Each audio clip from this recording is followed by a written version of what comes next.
Kota Ambon digegerkan dengan temuan jasad bayi laki-laki yang mengapung di permukaan air laut. Pemirsa, sesosok bayi berjenis kelamin laki-laki ditemukan warga Bantur, Malang, Jawa Timur di selokan di ladang. Seorang bayi yang diduga baru lahir ditemukan di semak-semak yang tak jauh dari permukiman warga. Saudara, seorang bayi perempuan ditemukan dalam kondisi hidup di tenda warung nasi goreng di Pademangan, Jakarta Utara. Ada sesosok jenazah bayi laki-laki yang ditemukan warga di saluran irigasi Purbalingga, Jawa Tengah. Warga Jalan Pengasinan Raya, Kota Bekasi, Jawa Barat dikejutkan dengan penemuan seorang bayi yang terbungkus kantong plastik.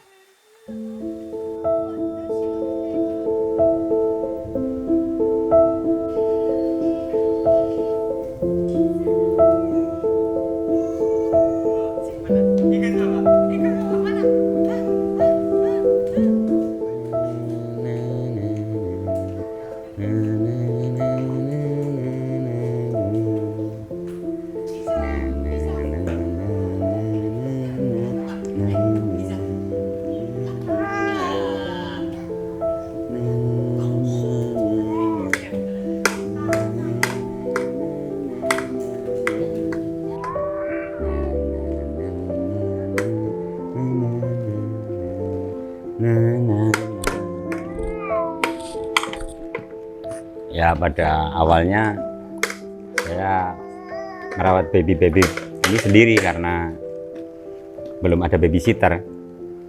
Saya sebenarnya sudah merencanakan mempersiapkan babysitter, tapi karena untuk sekolahnya belum selesai, ditambah dengan pembatasan pada waktu pandemi, jadi mau nggak mau ya dari mengurus bayi, membuat susu, mengganti popok, dan segalanya belanja harus saya lakukan sendiri.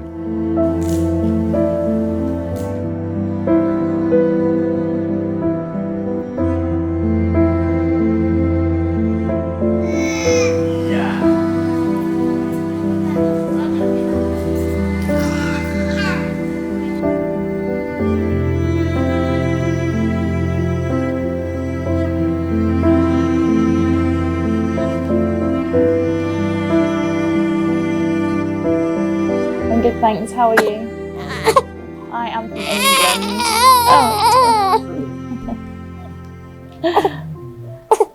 I'll put them back in. Yeah, I've only been here a couple hours, but from what I've seen, everyone loves the babies so much, and they're so on the ball and know exactly what each baby wants and needs. And it's just a really lovely environment. Everyone's so friendly, and babies are all very happy. Briefly, I've had a brief explanation. Yeah. Well, I look after premature babies in England. I work in a neonatal intensive care unit, so see a lot of premature babies. So I know how scary it can be for those around them, and just shows how far they can come when you look at little ones like him. What do I think about it? I think it's amazing what he's doing, and just seems like he always wants to do better and bigger, and just constantly working on doing more things. Yeah, I think social media it's definitely making this place more well known. That's how I heard about it, and how a few of the other girls here heard about it. So sharing it on social media is definitely a good idea. The first time I came to the shelter on February 1st. Yes. I remember sharp. A friend of mine, she's a Balinese lady, a professional midwife. She told me about 2 weeks prior I came here that, do you know, in Bali we have the shelter for newborn babies. So when she told me that, the combination of words was not sitting right in my head. I couldn't understand what means, shelter for newborn babies. I'm a midwife myself. I'm an osteopath, and I'm a mother of 3 children. Shelter for newborn babies. In 2 weeks, I wasn't really thinking about it, but I guess the seed was planted. And then one day I just wrote her, I said, can we go and visit them? Said sure. I think she contacted you, Nevi. I think she Yes. already had your contact. Yes, he contacted me. And you said yes, you can come. So we just came. I was actually very nervous. I thought that I will probably traumatized. I was preparing myself for a very heavy scene. It was not easy. I got here, I was confused on many levels. I didn't know what to make of it. So yes, that was the first time, February 1st, yes. It was very complex emotion because, you know, on one side, I understood that there is something heavy going on that I was not aware of. I've been living in Indonesia for 15 years, happily living, you know, Bali, success, money, bright infrastructure, beautiful beaches, nature, and then you come to a place like that. So it's very contrast. But on the other hand, I saw children, they all seemed to be healthy. Burhan was smiling, and yeah, that's where the confusion came, you know, healthy children, children that have a roof over their head rather than lying in a dirty river or in a garbage place, and in the same time not having parents. And at that day, on February 1st, the place looked quite different, right? Very different. It looked very different, yes. So I remember that first day when I got here, 2 newborn babies just arrived in a plastic cases, like beer case. That was Gindis and Nimas. Both of them were born prematurely, 7 months gestation. So they got here maybe just under the weight of 2 kilos, wrapped in the baby blankets in 2 plastic boxes.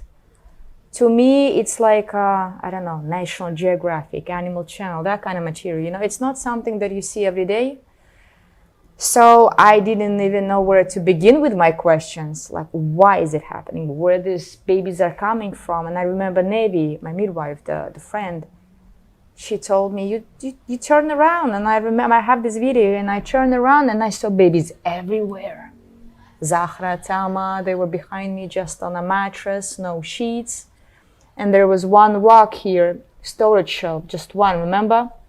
Just with a few bottles of baby oils and cream, just with few boxes of diapers and stock of dry milk.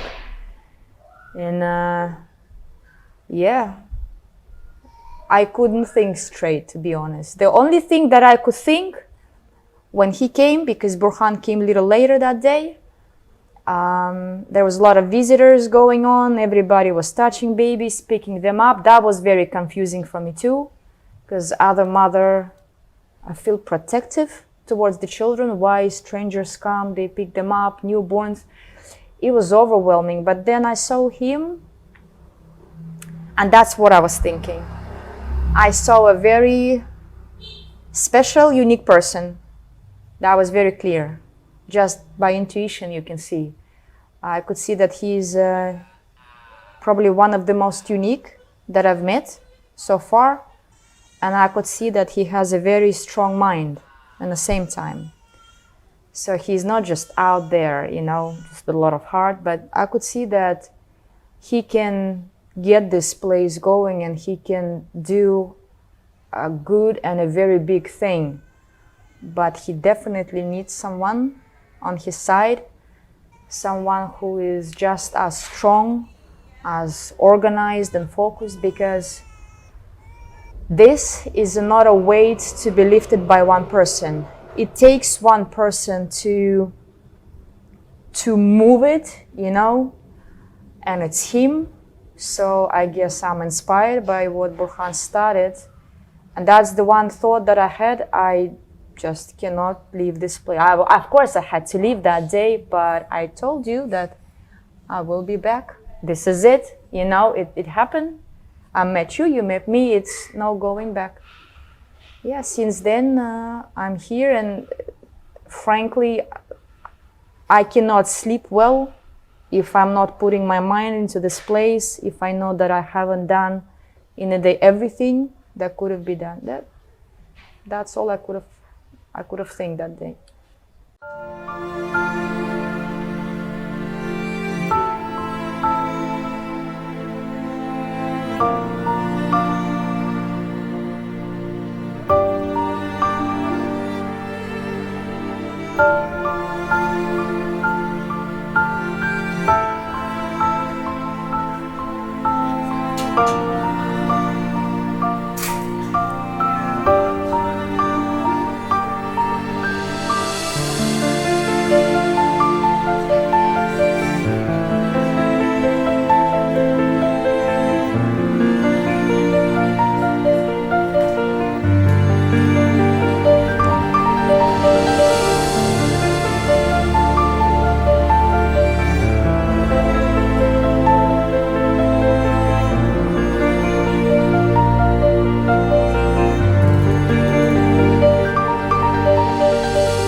Saya mendirikan Yayasan Rumah Bayi Bali Indonesia atau Bali Baby Home itu karena saya hampir setiap saat atau kita semua lah melihat ada bayi dibuang, ada di sana di sini, dan hampir bayi yang dibuang itu 80-90% meninggal.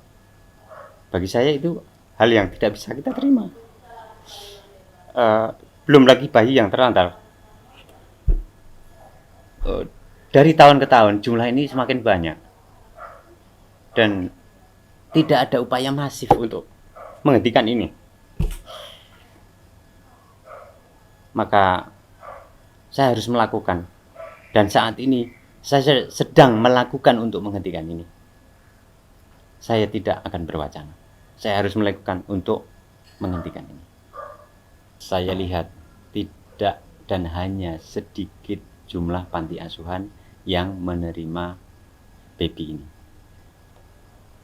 Di tempat apa yang saya dirikan saat ini, jadi Bali Baby Home, itu menampung, menerima, merawat semua baby yang terlantar atau baby yang dalam keadaan terancam bahaya karena disebabkan karena biasanya karena secara umum adalah karena kondisi tidak tercukupinya kondisi secara fisik yang tidak wajar, kebutuhan primer lah, susu, popok, baju, dan lain sebagainya. Belum lagi kalau baby itu sakit, karena sakit itu juga butuh kebutuhan lagi, karena baby juga sangat mudah rentan untuk sakit. Saya melihat juga untuk referensi ini, saya memang agak kesulitan hingga saat ini berapa jumlah bayi yang dibuang. Tapi secara simpel misalnya sederhananya, jika tiap hari ada satu bayi dibuang, maka dalam setahun itu ada 360 lebih dari bayi yang dibuang. Tapi satu sisi dari data dari Good Matcher yang dilakukan pada tahun 2000 bahwa di Indonesia ada sekitar 2 juta aborsi. Satu sisi aborsi dilarang, satu sisi begitu banyak jumlah aborsi yang ada di Indonesia. Mungkin kita akan sering mendengar berita tentang aborsi ilegal. Dari hal-hal semacam ini, otomatis konsekuensinya adalah bayi-bayi yang dibuang akan semakin banyak. Saya paling simpel begini saja. Seorang sahabat saya, Pak Rois, sahabat yang memang misinya sama dalam artian untuk menyelamatkan bayi. Yang utama adalah kita menyelamatkan jiwa, khususnya adalah bayi. Jadi kita tidak ada syarat, tidak ada syarat pun apapun, tidak ada biaya apapun. Di mana ada baby butuh pertolongan, ya kita siap. Itu ketika waktu awal tahun ini saya ke sana dan saya berbicara dengan Pak Rois, karena dari mulai tahun kemarin panti asuhannya sudah tidak bisa menerima karena terlalu overload, terlalu banyak. Hingga saat ini pun telepon atau orang datang untuk meminta bantuan untuk bayi diselamatkan, dirawat, ataupun ibu hamil yang sebagian besar memang kondisi ini karena kelahiran yang di luar nikah. Itu satu hari antara 4, 5, 6 itu sering. Misalnya dalam satu hari kita ambil aja 5 kali dalam satu tahun, itu jumlah itu lebih daripada 1.800 case. 1.800, lebih daripada 1.000, hampir 2.000. Itu hanya satu yayasan. Dan memang menampung seluruh Indonesia dari Sumatera hingga Papua. Ya seperti di tempat saya, itu walaupun hanya baru 17 baby hingga saat ini, dan akhir bulan ini akan ada 4 baby yang akan kami terima, itu sudah begitu cukup banyak bagi saya. Dari permasalahan seperti ini, tidak mungkin saya diam. Dan itu saya harus melakukan sesuatu, melakukan banyak hal untuk mengurangi dan menghentikan jumlah bayi yang dibuang dan terlantar. Karena itu sebuah kehidupan. Kehidupan harus dihargai.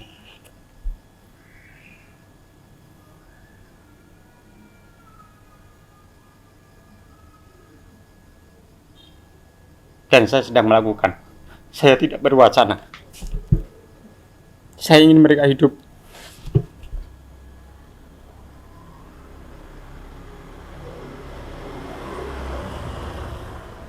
Saya ingin melakukan apapun agar mereka bisa hidup.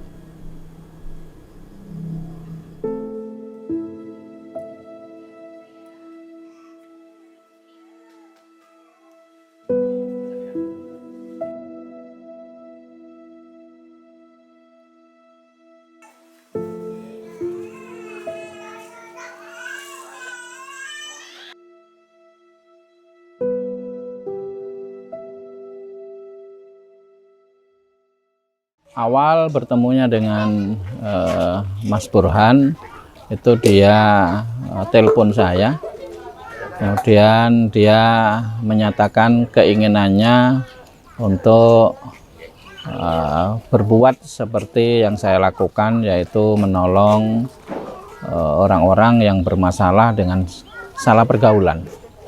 Kemudian ketika dia bermain datang ke Manarul Mabrur, saya tahu bahwa dia orang baik. Nah, karena saya percaya dia sudah berbuat beberapa lama untuk mengasuh di bidang sosial dan kemanusiaan, maka kami yakin apa yang diprogramkan itu bisa dilakukan dengan baik. Kemudian saya kirim pertama adalah bayi, kemudian ibu hamil, sampai sekarang sudah ada beberapa yang kita kirim ke Bali, dan sampai hari ini terjalin hubungan yang baik dengan Panti Asuhan Manarul Mabrur untuk memberikan solusi bagi masalah-masalah yang terjadi di masyarakat, terutama bagi orang-orang yang bermasalah dalam kehamilannya. Di bulan Oktober, kondisi saya melahirkan secara sesar karena memang kondisi untuk melahirkan secara normal tidak memungkinkan. Tapi alhamdulillah selama saya stay di Baby Home itu tentang pemeriksaan ataupun pelayanan dari Baby Home itu sangat luar biasa, dan benar-benar pengaruh positifnya itu sangat banyak, dan beliau sangat sangat support sistemnya tuh sangat luar biasa dari Bapak Burhan dan tim. Bahkan yang nganter ibu hamil berobat, bahkan sampai yang kemarin juga ada teman saya juga dia lahiran, beliau sendiri yang langsung turun tangan ke rumah sakit gitu. Yang tadinya saya benar-benar udah stres mikirin mau lahiran gitu, tapi beliau ini yang selalu nge-support apapun gitu, dari bentuk nasihat, dari bentuk kebutuhan pun dia penuhin semua gitu. Sampai kalau mau saya ceritain di sini pun juga beliau sampai urusan kerjaan pun dia bantu Pak gitu. Setelah lahiran ya Pak. Gitu. I'm Tiff, so everyone calls me Tiff, but like my name is Tiffen. I'm French. I'm 35 now, and I've met Burhan 4 years ago, like 2019. So we met here in Bali. I'm a freelance digital nomad in marketing. And 4 years ago, when I met Burhan through another friend, another French friend as well, Steph, like I was very curious about his project, like building a house, like a shelter, as a Bali Baby Home, so to rescue babies and pregnant mother. So back then I was very interested in that project, and I thought, okay, maybe I could help you, like whatever you need to start with. He just got this place or this house at that time, so I used to come here and visit, and he told me about his project and his dream to help all of those babies in Indonesia, and also the issues that pregnant women and single mother has here in whole Indonesia, being a single mother.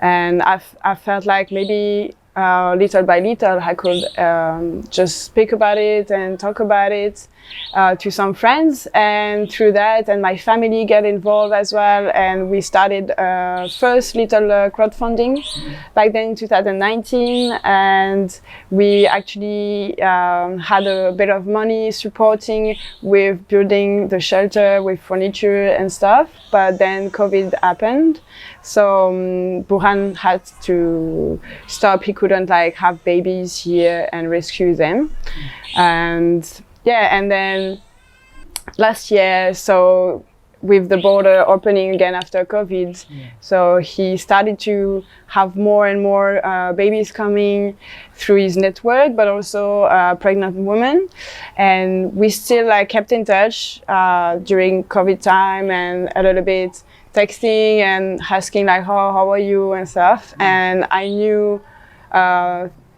knew a little bit about Burhan because we travel a bit together, because he used to be a tour guide. So he helped me a lot when I was in Bali here, just traveling and give me advice. I went to Borneo and Java also with him, and so we had a lot of time to spend at least and talking about different things. I think he's a really interesting person because he did a lot in his life, as in a lot of jobs and a lot of interesting experience, but also in a spiritual way, as giving a lot to babies, as giving a lot to people as well. So we kept in touch, and when he texted me also last September saying, oh, I have more and more babies coming, and the situation is a bit like difficult with money-wise, you know, I thought, okay, I want to come and see you and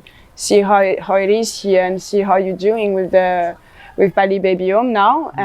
So I came end of September, and Burhan was really surprised because a few weeks after he texted me, I was like, okay, I'm coming. And I was like, surprise, I'm back. And that's the main reason I came back to Bali, is because I also thought like, if I can help him, it's for me really important also, because I really want to support his project. Yeah. Because I trust Burhan and I trust his good heart as well, and I feel like him that it's really important to support single mothers in need and abandoned baby. Yeah. Jadi untuk mempercepat proses penyelamatan baby dan juga penyelamatan ibu yang hamil, jadi kita jemput bola. Dalam arti teknisnya, jadi kita sendiri yang datang ke lokasi di mana baby ini berada. Kemudian kita rawat tergantung kondisi dari baby ini. Kalau baby masih baru lahir, pesawat jelas nggak bisa. Tapi kalau baby sudah kita cari aman, mungkin sekitar 3 bulan, mungkin kita bisa bawa pesawat, naik ke pesawat untuk ke Bali. Itu untuk baby. Kemudian kalau untuk ibu hamil, kita biasanya telepon dengan saya. Setelah telepon ya biasanya sharing, cerita, ya pasti nangis, itu pasti, nggak mungkin pasti nangis. Ya kadang-kadang pasti nangis, saya ikut nangis. Jadi setelah menjelaskan semuanya, pasti ketika dia bisa bercerita, saya jelaskan semuanya tentang apa itu yayasan rumah bayi, apa yang bisa kami bantu terhadap mereka, yang utama adalah keselamatan mereka. Jadi setelah itu tergantung nanti kondisi kehamilan juga. Jika kehamilannya terlalu sudah mendekati kelahiran, kita juga nggak mau risiko. Jadi saya minta untuk pergi ke dokter dengan biaya kita kirim uang supaya nanti hasilnya pasti. Jadi mungkin nanti ada beberapa perlakuan khusus karena kondisi yang mau melahirkan. tentu saja saya memiliki tim di sebanyak mungkin tim yang selalu berkembang dari waktu ke waktu. Untuk di Jawa, hampir dari barat sampai timur, ketika ada kasus seperti ini kita siap. Jadi nanti saya tinggal telepon dari tim kita, volunteer kita, mereka akan ke sana dan akan take semuanya. Tapi kalau kehamilannya mungkin masih aman, jadi mungkin sekitar 4 sampai 7 bulan itu bisa untuk naik pesawat. Tapi tetap kita harus saya sarankan tetap ke dokter dan minta persetujuan dari dokter apakah aman untuk naik pesawat. Dan di sini hingga hari ini ada 5 baby yang lahir karena ibunya tinggal di sini sebelum melahirkan. Dan akhir bulan ini, Mei 2023 ini akan ada 4 baby yang akan lahir, dan minimal ya itu mungkin, dan jumlah ini sangat sulit untuk di stop karena semakin lama semakin banyak yang tahu begitu. Ya saya bersyukur karena semakin banyak yang tahu maka akan semakin banyak baby terselamatkan. Tujuan akhir misi saya ya tidak ada lagi bayi dibuang dan terlantar di Indonesia. Ya harus saya patok. Harus. Bisa tidak bisa selama darah ini mengalir di tubuh saya, itu akan saya lakukan. Paling tidak jika saya melakukan maksimal, jumlah bayi yang dibuang dan bayi terlantar itu akan berkurang. Dan apalagi memang misi kami selama baby itu memiliki ibu, kita berusaha semaksimal mungkin untuk mengembalikan ke ibu kandung atau keluarga dari ibu. Jadi tujuan saya menyelamatkan bayi-bayi ini, keinginan saya hanya sementara saja. Jika mereka baby-baby itu memiliki ibu, suatu saat ketika ibunya sudah siap atau mungkin juga mendapatkan suami baru atau mungkin ada beberapa juga yang sebelumnya hubungannya renggang, kita usahakan untuk bisa kembali lagi bersama lagi dengan bapak kandung dari baby ini. Kenapa tidak gitu. Jadi kita tetap berusaha mengembalikan semaksimal mungkin kepada keluarga, khususnya kepada ibu.